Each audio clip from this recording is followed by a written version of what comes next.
And we're still looking at the role the security agencies played in the 2019 elections. Yes, they're still going on in some parts, but in large parts they have been largely concluded. I have with me in the studio this morning Captain Bish Johnson, who is a former U.S. Army officer. You're welcome to Sunrise Daily. Thank you.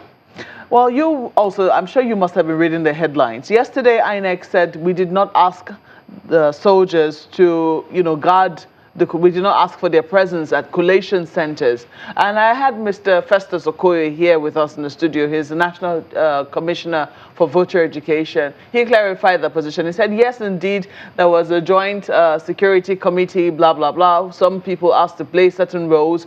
The military was largely asked to help with logistics. It was seen that was where the role of the military ended with the request that INEC made to them. How would you assess the role of the military, or should I say in general, security agencies during the 2019 elections? Mokwe, it's very unfortunate that we have to use security in our elections. Unfortunately, we are at a stage where they are necessary evil. On one hand, we need them. On the other hand, they have caused a lot of problems for us in this country when it comes to civil exercise. If I am to assess the role of the military, I think their role in this election was too overbearing, particularly the Nigerian Army. INEC was very clear on the role they wanted the Army to play. They didn't want them at the collection centers. They did not want them at the polling units. They wanted them to be at the outskirts, the perimeter, should in case a reinforcement is needed. They needed them to be on a patrol duty. They did not want them to be at the polling units. Even police officers who were at the polling units and collection centers were unarmed.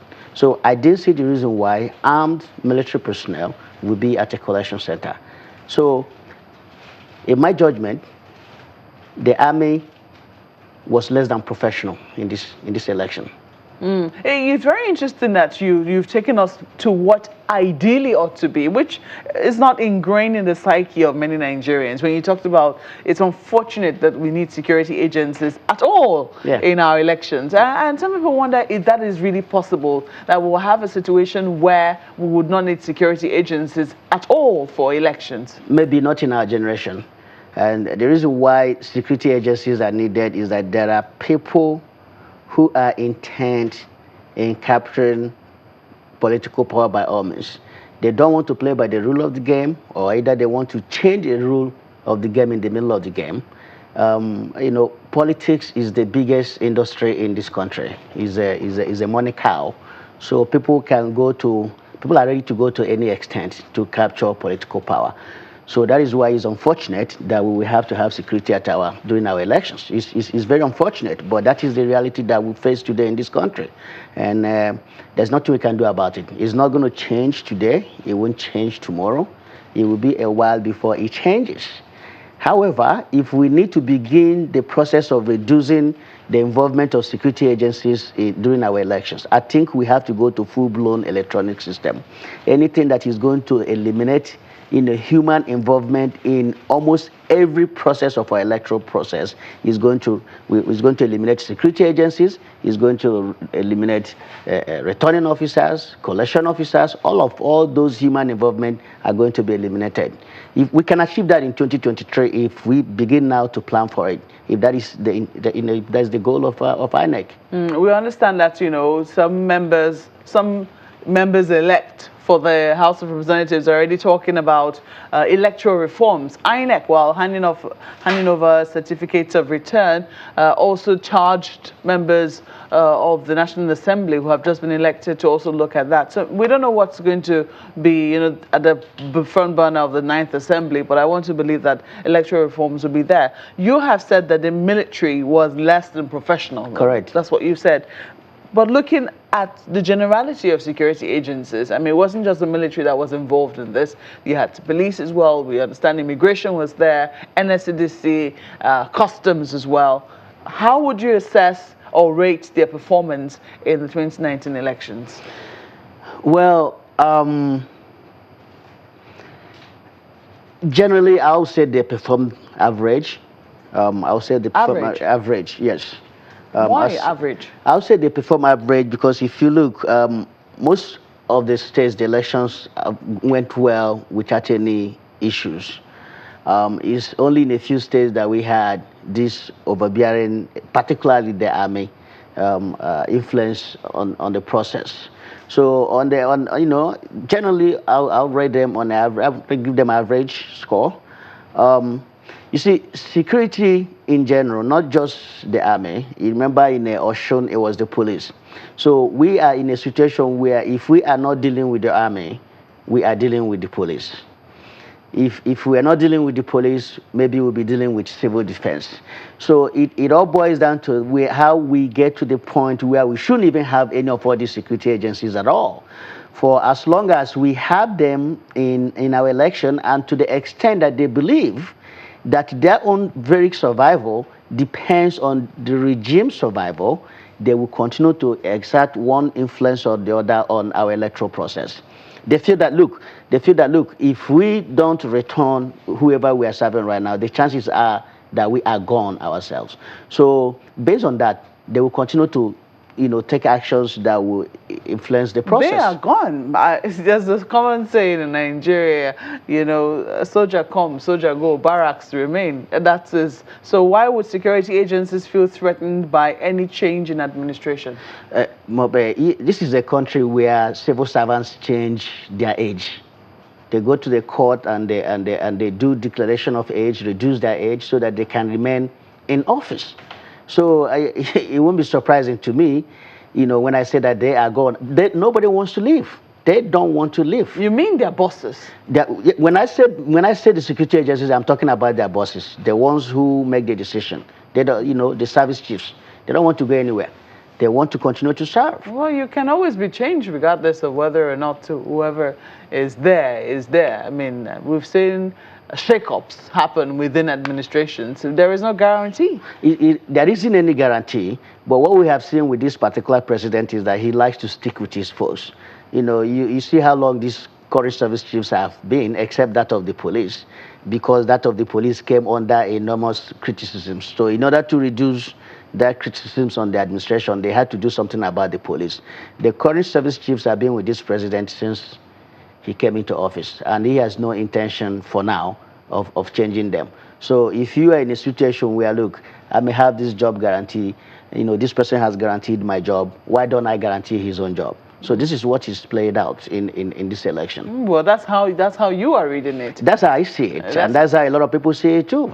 Because some people will say that the role of security agencies have always been called to question with each election, whether or not the commander-in-chief has been faithful to or loyal to his people or not. But looking at the military, you were very particular about the military, and that's understandable. You are a former military officer yourself.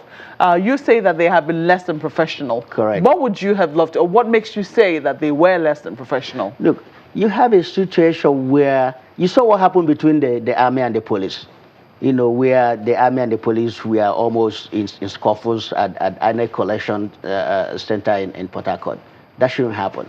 The army and the police, well, the INEC says that they were army and armed gangs. That was what they said, the army and armed gangs invaded area. That's what their statement says. Now, we understand that the army has rejected INEC's report on Rivers. They say that the report was lopsided. Okay. And they didn't take certain things into consideration. They have a sense of betrayal, so to speak. They think that they have been betrayed by INEC's report. What do you make of that? Look, we all saw their video, unless the video that I saw is different from the one that everybody saw. I saw scuffle between the Nigerian army and the Nigerian police at INEC headquarters in Port Harcourt. That was what I saw. You're certain that they were Nigerian army? Look, if these people are not Nigerian army, then we're in trouble in this country. You cannot tell me that gangs, thugs, are going to have Nigerian military uniform, coming with automatic weapons, and rolling in APC at the center of an economic hub of this country, and they are thugs and gangs. If they are thugs and gangs, then this country is in serious trouble. That means that this country can be invaded at any time by anybody and nothing will happen. Let me tell you, the 6th Division is not far away from where this incident was taking place. If these people were thugs and they were gangs, and they were impersonating themselves to be Nigerian military. How many of them were arrested? How many? How many has been arrested? How many has been paraded to have been arrested? So it's not possible that these people were not Nigerian military personnel. You saw the APC that they were rolling in. So how did they come about this equipment? How did they get them? I mean, that's a question as everyone's asking, especially when you, but you know, we ask that question, especially when you look at the line of tweets released by the Nigerian Army. I don't know if you saw those tweets. Yeah, I saw the statement. What did you make of it? For the benefit of our viewers, I'm going to read a little of them. They say the attention of the Nigerian Army has been drawn to a publication by an online medium that was reported accusation against the Nigerian Army of interference in the Rivers State elections. They were very categorical about that election.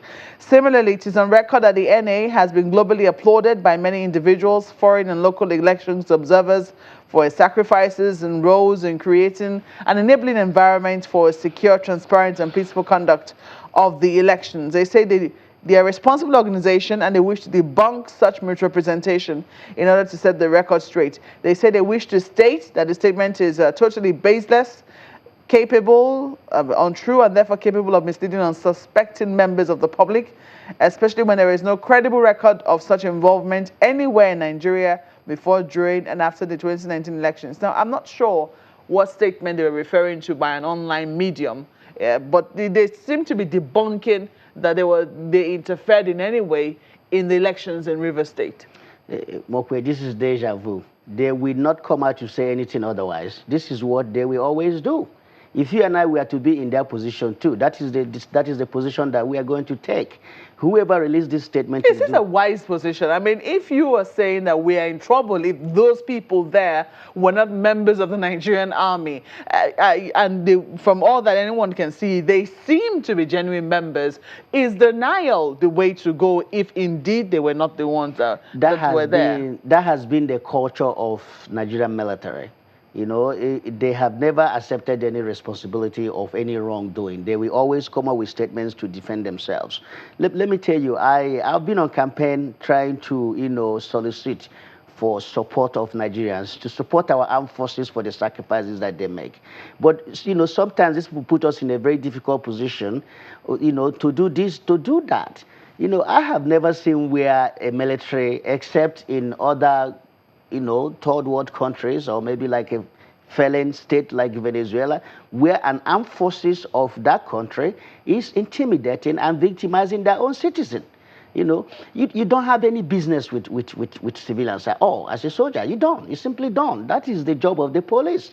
If there's any encounter, you refer the issue to the police. Look, what the army is debunking, unless it's different from what we have seen, I think most Nigerians have a pretty good idea of what happened in Rivers State. The army played a significant role in Rivers State, trying to subvert the will of the people of Rivers State. We have a good idea of what happened there. To the extent that they're going to deny it, look, I am waiting for the outcome of the investigative panel that they said they constituted. I don't think that is far enough. I think that what we need is to set up a national independent investigative panel in addition to the internal investigation that the army is doing, because I don't have confidence in their own investigation, because at the end of the day, they will want to protect their own. So what we need is an independent national investigation that will go into Rivers State in particular and find out exactly what happened. You saw the video of the lecturer that was killed, the lecturer from Kensero, we were Polytechnic. Did he deserve to die? Did he deserve to die just for participating in an electoral process? He didn't deserve to die. He's not the only one. There were so many deaths that were recorded during this election. No Nigerian deserved to lose his or her life. The military also said that their people were shot. But before we come to that, let's quickly go to Lagos and take a question from Ayo. Yes, Captain Johnson, that's exactly where I was going to come to, Malpai. That same fresh release you talked about, the Army says in part that some people, that the 6th Division of the Nigerian Army detailed at the outer perimeter of that collation center were brazenly attacked by Governor Wike's security aides and armed thugs who stormed the collation center. And 2 of their men, one of them was shot at, one Captain Adam Salami was shot at close range by security operatives of the governor, while Corporal Adebayo was macheted by the same governor's thugs. This is the Nigerian Army's allegation and response to what this is. My concern here is the distrust that is being built now between the Nigerian Army and the Nigerian police. What could the consequence of that be on the supplementary elections and our civil life?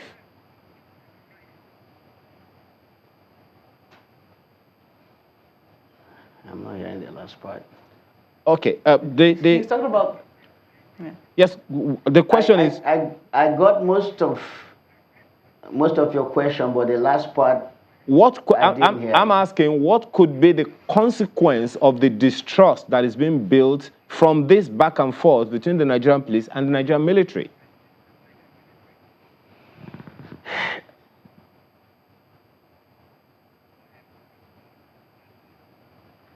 Okay, Ayo, you see, the unhealthy rivalry between the various security agencies we have in this country has always been a problem, because all of these security agencies are supposed to be complementing each other. They're supposed to be working together, because with them, working, isolated, they will not be able to accomplish the overall objective of trying to secure this country.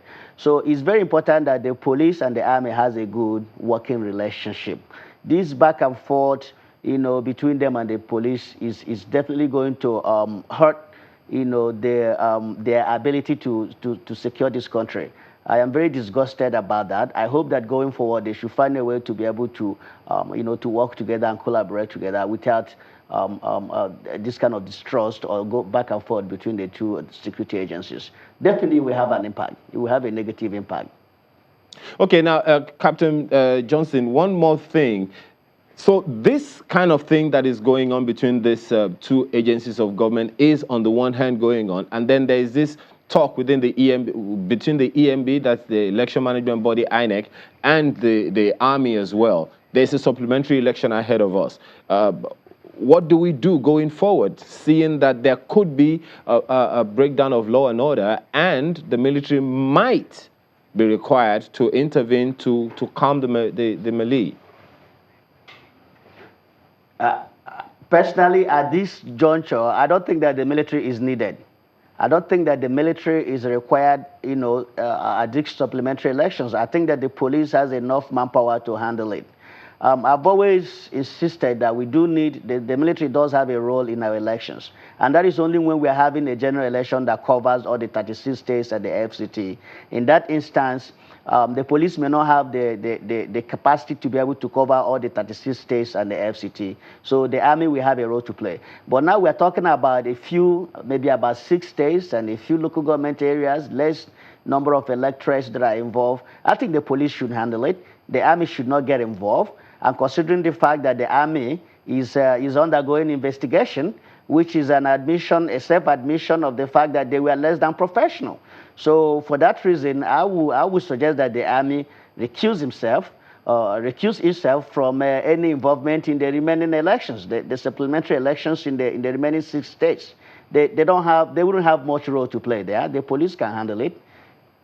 Going forward, how would you say that, the Nigerian military, you have said that there should be, what did you recommend again? You said that this investigation, you have no faith in it. No, I don't have any confidence in it. What I think the investigation that needs to take place has to be an independent national investigation that is not led by the army. Conducted by who? Maybe the Human Rights Commission can be in the lead, because we're trying to uncover what happened to Nigerians. Some of them, their human rights were violated. You don't be a judge in your own matter. So, and the military is always trying to protect their own. So the outcome of that investigation is already in doubt. I look at the composition of the investigative panel. They were all Major General, this, Brigadier, that, Colonel, that. So you're basically a judge in your own matter. So what is needed is an independent national investigative panel to go there and figure out what happened in Rivers State and other parts of the country, so that we can avoid a repeat of such ugly incidences.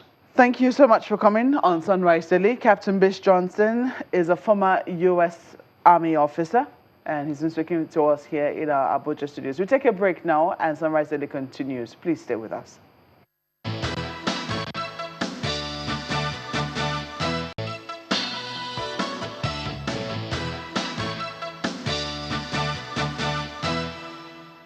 Welcome back to Sunrise Daily. Well, Mark, well, those submissions by Bish Johnson, I'm just wondering how apt they are, if we can rely on them, because if we know already that the Chief of Army Staff, Tukur Buratai, has asked the Army not to get to the point where collation is being done to collation centers during these elections, and when he has already said that they can be only seen at the peripheral areas where they are designated to stay. And then we're having situations where in River State, for instance, that happened. One begins to ask the question, what will be the outcome of that investigative report? Do you perhaps think that it's in order to have an independent, as Bish Johnson says, an independent body, let's say the NHCR, to come inside in this situation? Will that suffice in your view? Well, sadly, Mr. Bish Johnson has just left us. But we do know that, you know, the military has always guarded very jealously its right to investigate, you know, happenings with its men. We haven't seen it involve people from the outset. Very, very, very rarely. I can't recall any time recently when the military has invited anyone to come and help investigate what happened within its rank and file. However, it would seem that all is not well, and that's one of the reasons why we're seeing this investigative panel being set up by the Nigerian military. How they also need to clarify to us in what respect was this statement, was this the denials we have seen on Twitter, in what respect was it issued? What were they talking about? Are they denying that they were the ones in River State? Were those armed personnel their people, or are they saying that those were imposters? If they were indeed, I'm sorry I have to agree with Mr. Bish Johnson that we might be in trouble if those people were not men of the Nigerian military, you know, interfacing or having a fracas of some sort with the police, which we saw in River State. What we do know is that the military does owe Nigerians some explanations. Statements are not sufficient. The questions need to be asked and answers need to be taken, even while these investigations are going on. It would seem that somehow the military seems to be burying its head in the sand and trying to play the ostrich here. Yes, we acknowledge that an investigation is going on, but right now they do need to take questions. Gimba. Also interesting that the River State government has also responded to the response of the military in this of the army when they said that, you know, there are unfounded allegations by an indicted Nigerian army. I'm sure we'll get more of that, you know, later on.